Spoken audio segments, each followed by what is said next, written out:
Ladies and gentlemen, the year 2020 has come to an end. And the least we can say is that it was a particular and turbulent year, not in the least for our industry, where the impact of COVID-19 on transport, automotive, fleet and mobility has been tremendous. But our industry has proved to be agile and resilient, two essential elements to start the year 2021 with hope, ambition and conviction. Welcome to the keynote panel, Fleet and Mobility in the New Normal. A panel discussion that we planned to organize during our previous Fleet Europe Summit, but weren't able to complete because of technical difficulties. You may remember. So here is our rematch with 5 top executives of Europe's biggest leasing companies. It's my pleasure to welcome today Tim Albertsen, CEO of ALD Automotive, Marco Lessacher, CEO of Alphabet International, Giacomo Carelli, CEO of FCA Bank and Chairman of Leasys, Jochen Schmitz, Head of International Fleet at Volkswagen Financial Services, and Mohamed Maknouzi, Vice President International Sales and Account Management at Athlon International. Gentlemen, welcome. Welcome again. It's good to meet again. Let's discuss the future of our business and industry. Now, I would like to start with Tim Albertsen, and I would like to know, how will you keep the transformation from fleet to mobility relevant in the new normal, Tim? Right. I think, well, good afternoon, Stephen, and good afternoon all, and thanks for the invitation, I guess, first of all. I guess new normal, I'm not sure we would call it a new normal. I think it's much more about actually a severe transformation of the mobility sector that we have seen starting actually quite some years ago already, that is impacted, let's say, by the mega trends around the usership that becomes the norm instead of ownership. It's around the digital lifestyle. It's about the environmental awareness. And of course, the pandemic have accelerated some of these mega trends to some extent. But I mean, it's much more than that. And I guess for us to remain relevant for our customers, whether it's corporates or it's consumers, it's important that we actually develop together with our customers and the needs. And it's around having actually an urban mobility offering that we launched with ALD Move in the recent months. It's actually making sure that we have digital journeys that make sure that our customers can actually transact with us 100% digitally. It's about having an on-demand mobility offering and a flex offering, which we have with ALD Flex. And last but not least, it's around the electrification and the sharing of cars to a much larger extent, where we also started with ALD Electric and with ALD car sharing. So I think the new norm is actually what we anticipated some years ago. And it's true that we have a lot of things in front of us, but as an industry, I think we will actually be much more relevant than we were in the past, because under such a transformation, you need professional people to actually drive such a transformation for your clients. Jochen, from Volkswagen Financial Services, do you agree that the current pandemic has only accelerated trends that were already emerging, like electrification, digitization, and mobility? I think, first of all, good afternoon, everyone, and good afternoon, Stephen, and thanks for the invitation. The transition from fleet to mobility management, in my perspective, is a logical and an evolutionary process, which means that the markets and the customers will keep that topic relevant also in the new normal. Because in the near future and already today, fleet is not only just car related. Yeah?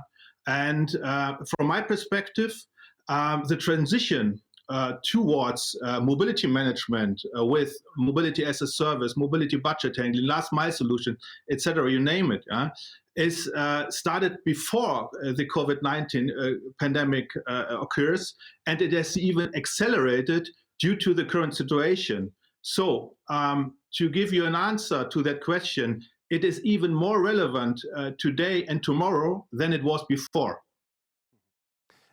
Marco, Alphabet International, can you detail what your answer, what your business strategy will be to the possible decrease of fleet volumes due to the introduction of working from home on the one hand and the current skepticism about mobility, shared mobility and so on? Yeah, good afternoon, Stephen. Good afternoon to the panel, and yeah, thanks for the invitation again. A decrease in volume. So frankly speaking, I do not see this decrease because for me, this is, or for us, it's more a temporary effect. So, and when we take a look into our figures, yes, we had a really a dip in Q2 2020, but after or since May, June, we see really a strong recovery in our new business volumes. Yeah. In some months, even outperforming our original budget. So for us, at the moment, it's a temporary effect.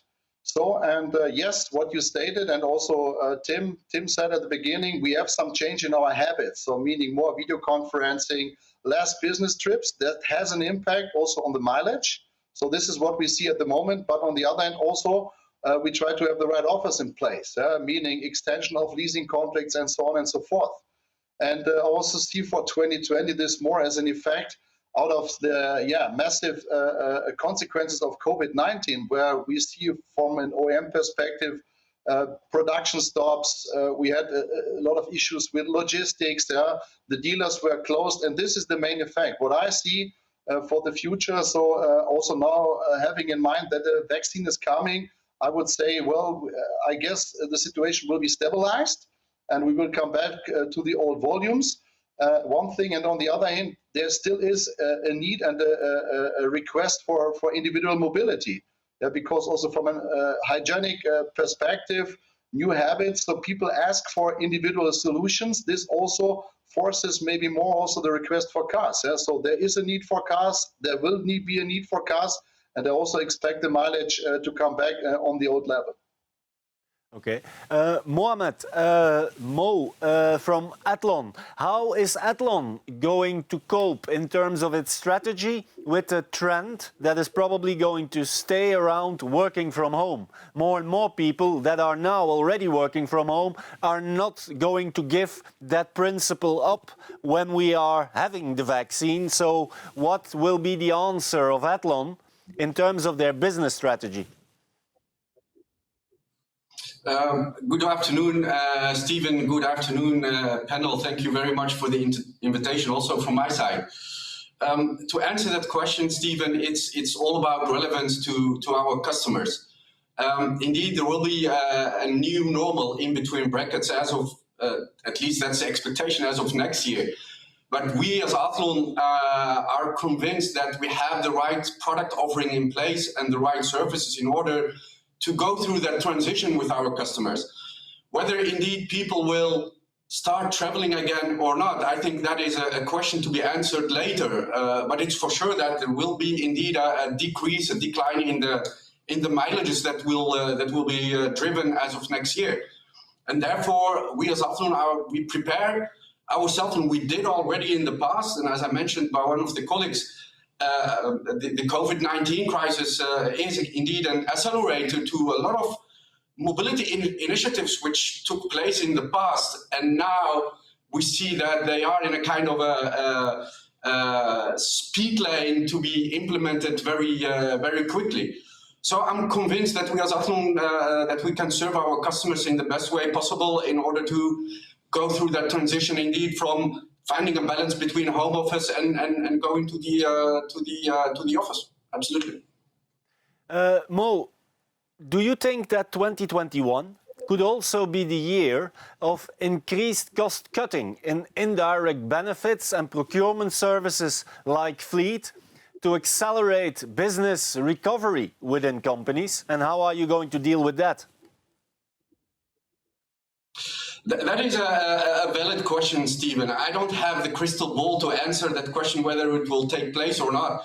But for sure, like we do also as a company, we will have we all do have a close look to our let's say spending, and it is a given that our customers, they will do the same exercise. But anyway, as I mentioned, it is all about relevance. Whether our customers will have a focus on their fleet, and maybe in some cases they will have indeed a decrease in fleet. It's up to us as a fleet management company to fill in the needs via flexible solutions, via mobility offering, mobility budget, and a combination of public transport with a car. So there are many solutions that we can have in place in order to serve our customers. And to use a famous sentence, there are more roads leading to Rome than one. Giacomo of Leasys and FCA Bank, do you fear that customers are going to squeeze the suppliers again, much more than perhaps even before, due to the cost-cutting objectives that they have? So, good afternoon also from my side. Thanks for the invitation, Stephen. I would say that obviously the relation provider-customer is always a complex one. I mean, we have to, customer is king, so we need to listen to their needs.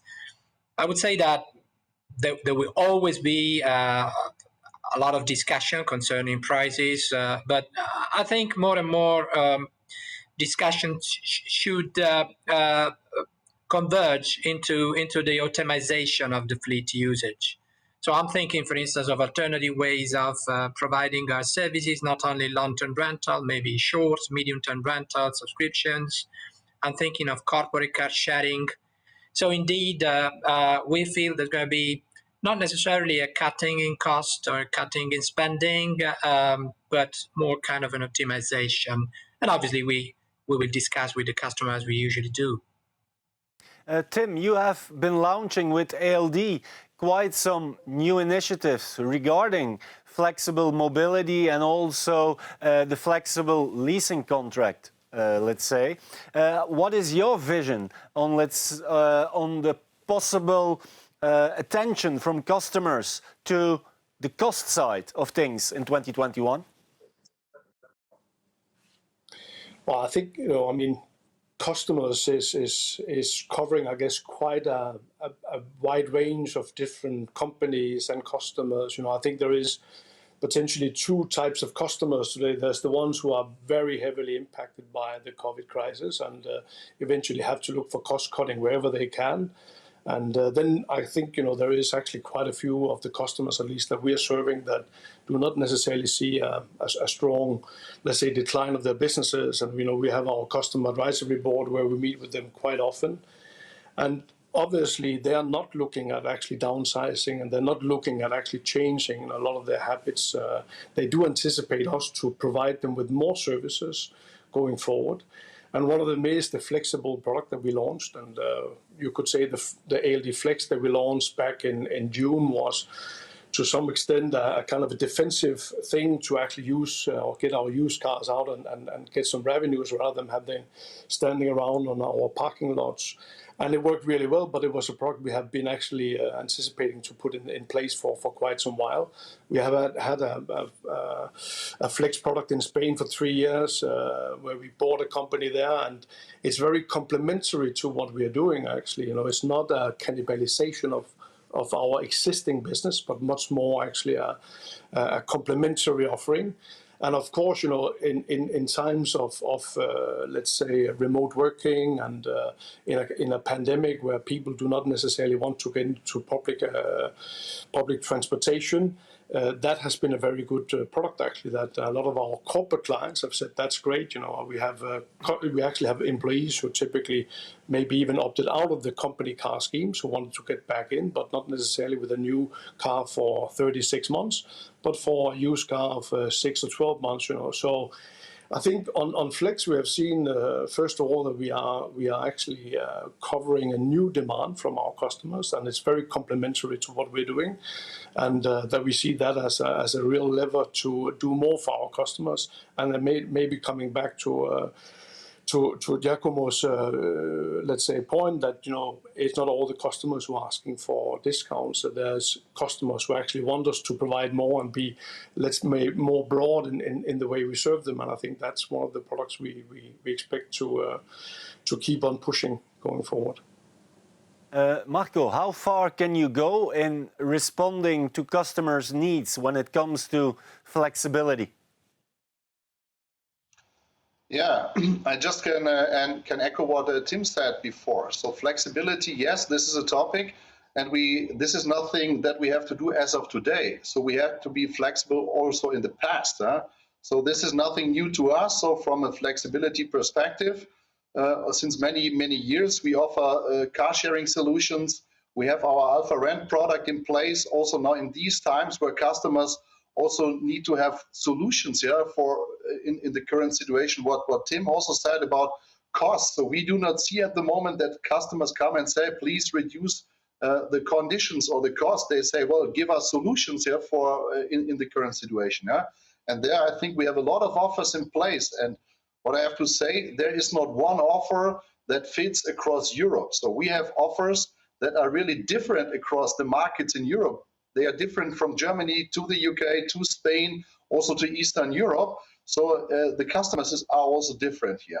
And I guess we have the right offers, and also the mobility budget was one of the topics. Yeah? We have to have the right solutions in place for the customers, that the customer also feels that we have the right solution for them to handle the challenging situation. Jochen, one of the trends that we see in the industry and where we think that will only accelerate in 2021 is electrification. What is your vision on the uptake of EVs in corporate fleets, and what is needed to secure further success? Okay, well, Stephen, I'm very convinced that the car park responsibles and fleet managers, they cannot avoid to have a discussion on purchasing full electric vehicles today in terms of an economic and ecological perspective. First of all, the ecological point of view. Okay, every company is part of society, and therefore they are responsible for the environment. And a shift towards full electric vehicles supports the companies within their corporate responsibility. And a second aspect in the ecological point of view is that full electric vehicles, or higher amount of full electric vehicles within the car as well, to achieve the company's own CO2 targets. From the economic point of view, of course, full electric vehicles a better total cost of ownership than compared to combustion engine cars. And as we all know, currently governments and authorities putting a lot of money into the new registrations of especially full electric vehicles. So, and regarding the car users, the first movers will be the short distance drivers. They will show us and show their colleagues and show the society that full electric vehicles can easily be used for private journeys and as well for business trips. I'm convinced that the car manufacturer and the industry will optimize the battery capacity to increase the range of that kind of vehicles, of full electric vehicles. And then, of course, the mid-distance and long-distance drivers can as well use full electric vehicles. Marco, years ago we had Dieselgate. Today there is a discussion going on around plug-in hybrid vehicles, the technology. What is your vision on the future of diesel cars and plug-in hybrid vehicles in corporate fleets related to the CSR targets that also your company and the multinationals will need to follow in the upcoming years? Yeah, maybe referring a little bit to what Jochen said before. So I would say with the EVs in general, we are at the beginning. So we are definitely not at the end. This is a long journey. And still, just to add on, EVs are only for me a part of a sustainability strategy. Yeah? So, and taking a look a little bit on the websites, also of the competition, we can read a lot about their visions and their views and ideas on that topic. Yeah? But as Jochen said, we need the right cars for the right for the right price, and we need the right infrastructure. And this is still not a given. So coming to what you said, and I stated that already on last year's Fleet Europe Summit. So for me, still there is and will be a need for combustion engines, because from a sustainability perspective, in the end, it's also the choice of the customer. So what fits best to his needs, also from a TCO perspective. So my personal opinion on plug-in hybrid is this is a bridging technology. And when we take a look into some European markets, these cars have really good sales figures, when there is support from the government. But I would say we really have to go into the direction of EVs. But as I said, we need the right offer. This is still not a given. And on the other hand, it's also about the profitability of fleet companies. I know we speak a lot about customers, but also taking a look on the RV topic. This is also something that drives us, and we have to bring it into the right balance between also what is the best for the customer from a TCO perspective, but how does it fit to the current technology. So I would bet on the one hand on EVs, on the other hand on combustion engines, and PF maybe that is a bridging technology. Mo, is it only possible to accelerate the uptake of EVs if, as a leasing company, you can offer to your customers a one-stop shopping solution in which you have the finance side, you have the charging side, you have everything, let's say, that is necessary, you have the connectivity side included in one and the same place and offering? Is that the way that the electric share in corporate fleets can and will rise in the future? To a certain extent, yes, Stephen. But it's also, I would like also to echo what Marco has said about the transition of EVs and in combination with plug-in hybrids. I agree there that it is at the end the choice of the customer, and we as fleet management company, we have to facilitate there. And I strongly believe also as Athlon that we need the plug-in hybrids in order to bridge the way forward towards full EVs, because we are not there yet, and we should avoid using a lot of window dressing that we are there yet, because that's not the case.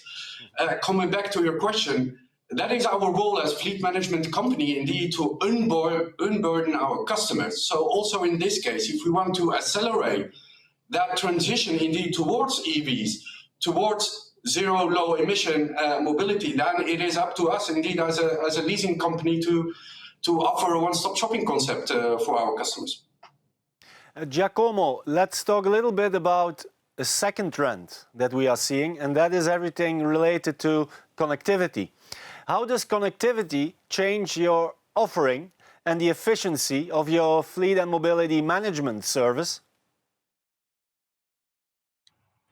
Well, I think obviously connectivity has been relevant to our industry for many years because you have to provide a certain level of information, collect some data, and provide certain level of information to the customer at every level and to every stand.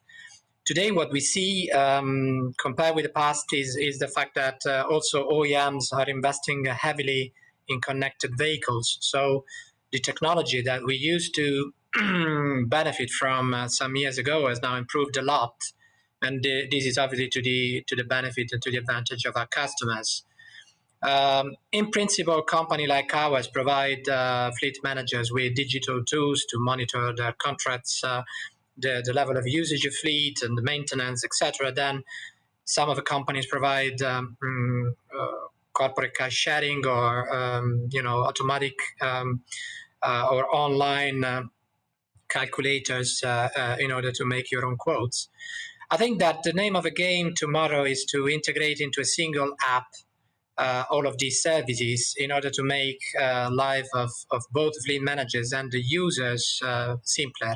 And within this app, we would foster not only long-term rental mobility, but also other solutions that my colleagues have mentioned before, such as short, medium, flexible solutions or cash sharing and subscriptions.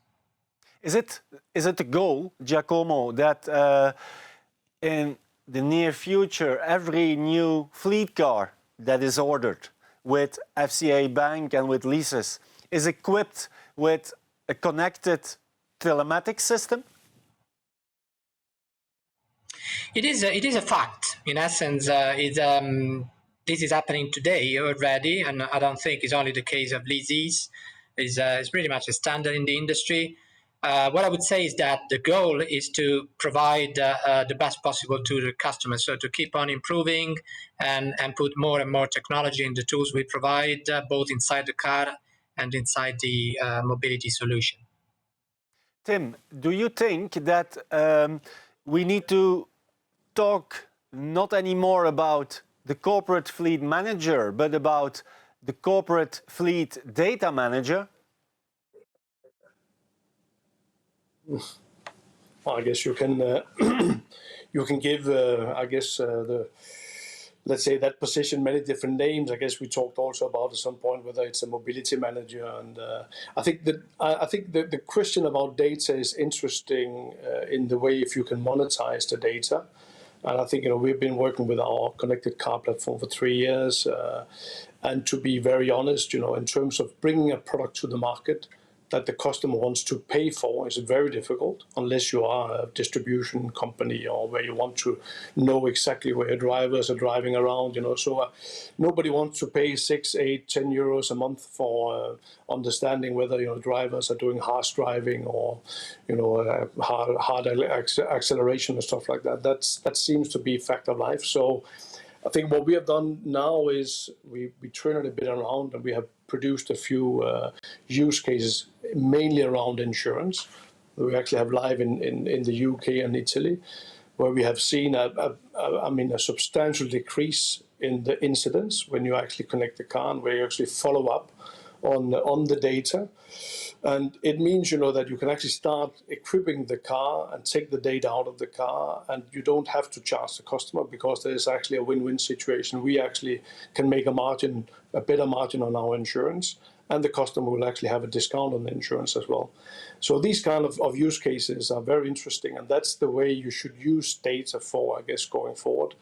I think for the fleet manager, they don't want to get involved in all the data management. They want us to provide solutions with the data we can take out of the cars and with the data we actually have around our customers. And that's going to be our charge. I think the fleet manager or the mobility manager is there to actually help his or she's users, and it's up to us to use the data we have to come with very relevant products and services. Jochen, aren't you overloading the fleet managers with too much data?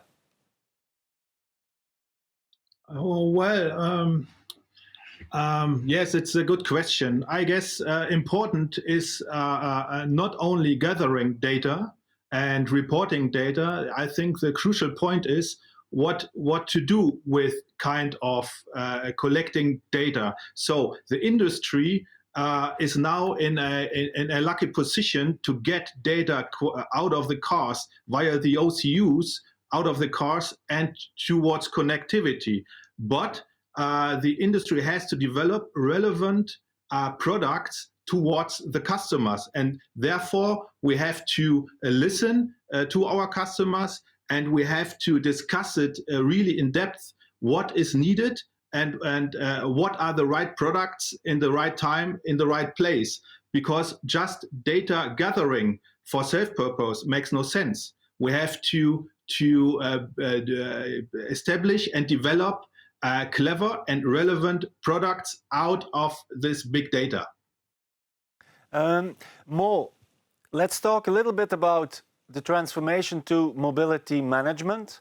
Can we say that mobility is really taking off, or are we still living in the corporate world with a car-centric mindset? It's a difficult question to answer, Stephen, if I'm frankly with you. We see indeed there is a need from our customers towards more, let's say, way of moving within the between home office work and private. What I would like to avoid here is the buzzword mobility. What is mobility? For me, mobility is still the car. What we do today as a leasing company, as Athlon, to offer the best services towards our customers. Yes, and car is still indeed the center of the service, and around that we can indeed provide additional services to support our customers to make that transition if needed. But for me, mobility as such, and use that word, that there is no substance behind. That's what I'm looking for. What do you mean then by mobility? What is mobility? At the end, it is about a car, and then we have to move from A to B, whether that is car sharing, whether it is with a flexible solution that you can subscribe to yourself as an employee, or offer the traditional leasing contract that we have today. For me, that is still based on an asset, which is the car, right? Giacomo, what is the mobility mode next to the company car where you believe the most in? I would say that today we see a definite shift in from the long-term rental to medium, short-term rental and subscriptions. So we made some acquisitions around Europe. We decided to enter also these new arenas through acquisition and organic growth in some other markets. So we see that people are more and more interested in flexible solution. They're trying, I think Tim was mentioning rental of used cars for 6-12 months, stuff like this. And obviously, if you have an infrastructure that is able to provide a 360-degree from 1 minute to a lifetime mobility, then you are in a better competitive position. And that's I think, what collectively as an industry we're trying to do, not to be stuck only with the, let me say, only inverted comma, with the long-term rental, but to become really a 360-degree mobility providers for our customers with a preference for short, medium-term rentals and subscriptions. Same question for you, Tim. How do you see mobility further grow next to the company car? Well, I think most of it has been mentioned here, Stephen. I think first of all, I think we, at least at ALD, we will remain car-centric. But it's true that we will be following our typically corporate clients in their journey. We have ALD Move that is live in Holland, which is not necessarily with a car subscription at all. And we know that there is some types of our corporate clients who are looking for a solution for that, not necessarily for the guys who have a company car, but for all the other employees who needs a kind of mobility offering. So we will be moving down the lane, I would say, of constantly trying to position products and services that is relevant for our corporate clients, but we would never become a travel agency or anything like that. That's not where we are pitching for. But clearly, there is areas we think actually that the multimodality will become a part of what we have to offer. Will we do that on our own, or will we do it with partners? ALD Move have actually been developed together with Accenture and Microsoft, so it's not really our product alone. But so it depends where we are, but we are car-centric. That's where we have all our best competences and can make a real difference for our customers. But we have to make sure that we actually constantly make sure that we enlarge the scope of what we're doing for our customers to remain relevant. Marco, why will 2021 be a good year for vehicle leasing? Before I come to 2021, maybe let's have a quick look back into 2020, Stephen. What I have to say is, 2020 was quite a ride for all of us, yeah, and COVID really hit the whole industry hard, and I really have to appreciate and say thank you. And now I speak not only for Alphabet, I speak for all of us, even if I'm not invited to do so. But what I have to say, I would say what we did as an industry towards our customers was amazing. And because in these challenging times to be there for our customers, I think that is something that was unique. And also I have to say thank you to all our employees. And now I'm also speaking not only for Alphabet, but also maybe for the colleagues. Due to the flexibility and the passion and the commitment of our employees, it was only feasible to be there for the customers. And 2021, maybe looking into the future, there's always a calm after the storm. Yes, maybe we had a perfect storm in Q2, but as I mentioned before, the figures are recovering in the second half of 2020, and I expect the same for 2021. So there is a demand, there will be demand also for flexible solutions, for mobility offers, and so on and so forth. I expect a clear recovery. And what I have to say, I would say we all learned out of the crisis. So we learned to adapt on this new situation, to have the right offers and also the right behavior. Also, what we now talked about, what customers do, I think it's the same for us. So we learn to live in home and to work in home office. We learn to be more efficient with video conferencing. There were many, many changes that at least also personally I have thought that were not possible. So, and with that, I have really a good hope that 2021 will be a good year for us and for the customers. And also we at Alphabet took the opportunity with a new program, which was called Start the Restart. That was a campaign also to show our customers, that we are there, that we are a reliable partner, also in these difficult times. And with that, I guess 2020 will be a good year for our industry. Jochen, are you as optimistic as your colleague from Alphabet International? Yeah, well, I confirm the previous statement. Nothing or not much to add from my side, but I think as well that the fleet leasing industry will likely recover more quickly than expected. But at the end, as long we are facing the pandemic, no one can really predict how economy will develop in 2021, so next year.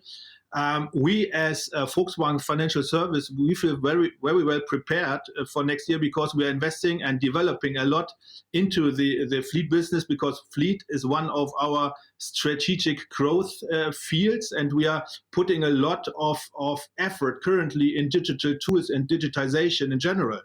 And therefore, we feel very, very confident for the next year. We are prepared and we feel confident. Tim, during the pandemic, contrary to other crises that we had before, the residual values of cars were quite stable and okay. Do you fear that there could be, let's say, a risk in 2021?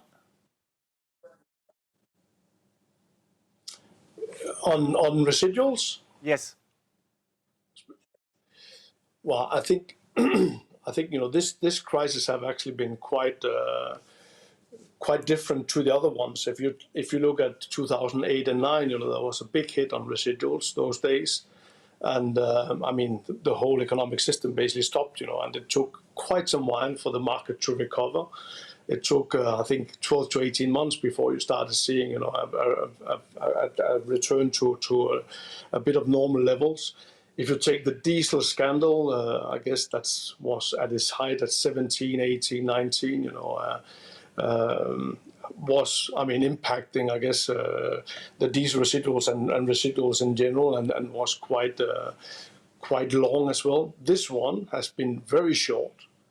Because it's true that throughout the confinement and the lockdowns, where you could not move cars around because there was no logistics, and you saw, of course, a hit, in March and April, but very quickly after things were opened up, and I would say even now with these lockdowns, you still sell cars, So this one has been very different. Mm-hmm. I think part of it is due to the fact that a lot of the car manufacturers have not been selling the same number of new cars. So it means the trade-in markets are very small. So it means the trade-ins are typically the ones that would compete with our cars. They have not been coming to the market in the same way. You have had a complete stop in the rental business. So typically, in the autumn, you would see the rental companies selling out of 3, 4, 5, 600,000 cars in Europe that you haven't seen because they never bought them this year. So structurally, that's one of the reasons why the market have recovered very well. I think for 21, you would anticipate that Q1, Q2 could be a bit the same. You would still see a lack of used cars in the market, and there's still a good demand. Having said that, I think it's some of the colleagues here alluded to, that 21 could become a quite difficult year in terms of the global economy. I mean, there is a bill to be paid for everything that has happened, even if nobody sees it right now. There will be a time where it's going to go a bit downhill, I guess. So the question is how much that could impact, but we don't believe that will have a severe impact. Typically in crises, as we see that used car residuals is actually holding up quite well at the end of the day. So 21, we don't think it's a bullish market, but Q1, Q2 we think is good, and then Q3 and Q4 we'll have to see. Thanks. Mo, how do you see your geographical presence evolve in 2021 at Athlon? Let me first start with mentioning that we have just launched our brand in the UK as of October this year. So that means that this topic is top of mind on the Athlon side. We have today already quite a dense coverage in Europe and in North America. Whether we have ambition for next year or not, that depends really on the demands of our customers. And I think the statement here is sustainable growth combined with the demand of the customer. So that is something that is very difficult to answer by today, but let's see what 2021 will bring.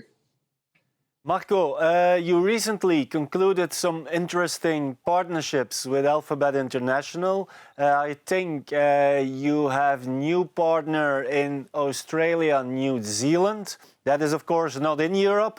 What is on the geographic expansion list for 2021? You're absolutely right. So we established now a new cooperation in Australia and New Zealand. So we have 2 more ideas for 2021, but this is at the very early stage. So at the moment we have a coverage of about 31 countries. Mm-hmm. So I think we also find the right setup, also maybe luckily now also good in line with the current development out of COVID-19. Sometimes it's also better maybe to not be present with your own entity, but having the right partner in place. So for 2021, let's wait and see a little bit, but nothing to confirm now. Mm-hmm. But the 2 ideas that you have, can you tell us if they are also outside of Europe, or is there also 1 or 2, let's say, in Europe? We are outside of Europe, yes. Outside of Europe. In Europe at the moment, we are quite happy with our footprint. We have a lot of reliable partners here, really professional partners, and I think that is for the moment the right setup here in Europe. Mm-hmm. Giacomo, what can we expect from Leasys in 2021? Well, I would say, first of all, we have to complete our growth plan in Europe. So in essence, this week, we will be announcing the starting of the operation in Portugal and Denmark. So we will be present in 10 markets. Next year, Austria and Greece, so we'll be 12. We continue with the acquisition plans and organic growth of our Leasys mobility stores. We just completed an acquisition in Spain. We are looking carefully at the UK and German markets now to complete our plans in Europe. And then we are looking at, with a lot of interest at the South American market as we speak. And so we could have nice developments in 2021. We are very confident about the future. Nice to hear. Jochen, Volkswagen as a car manufacturer is of course in many countries, or every country in Europe and even beyond. What is on the expansion list for Volkswagen Financial Services next year? So we as Volkswagen Financial Services, in regards to coverage, our worldwide coverage includes 48 markets on all continents. And regarding coverage, we already, as you just mentioned, have 100% in Europe and nearly 100% in Europe, to be quite honest, and North America, and we are present in the important markets internationally, for instance, China. So in regards to coverage, there's not much to gain obviously. But of course, we are running different programs. We are developing a lot. What I just mentioned, we just recently launched a new subscription model for the German market. So next step is to put this all as well to all other countries. So we are optimizing all processes regarding fleet business, but in regards to coverage, as I just mentioned, we have a worldwide presence like Volkswagen. We have it as well on the Volkswagen Financial Services side. Good. Tim, ALD Automotive is more and more focusing on Asia Pacific. Will that also be the focus next year in terms of expansion? Yeah, I guess you saw that we actually just started our business in Malaysia, and it looks like we will deliver the first 2 cars in December. We got our management team in last weekend. Congratulations! It has been impossible to get people in. And we have 2-3 markets more in scope in Southeast Asia within the next couple of years. We might have a few more markets in South America. And we launched our 2025 plan, ALD Move, where we say we will probably be up to around 50 countries by 2025. So there'll be 6-7 more on new markets, where 3, 4, 5 of these will be in Southeast Asia. The fleet customers will be happy to hear that, and we will of course be interested in following your expansion stories in the year to come. Gentlemen, thank you for your time. We have to close this keynote panel. On behalf of Fleet Europe, I wish you and your companies a great and safe 2021.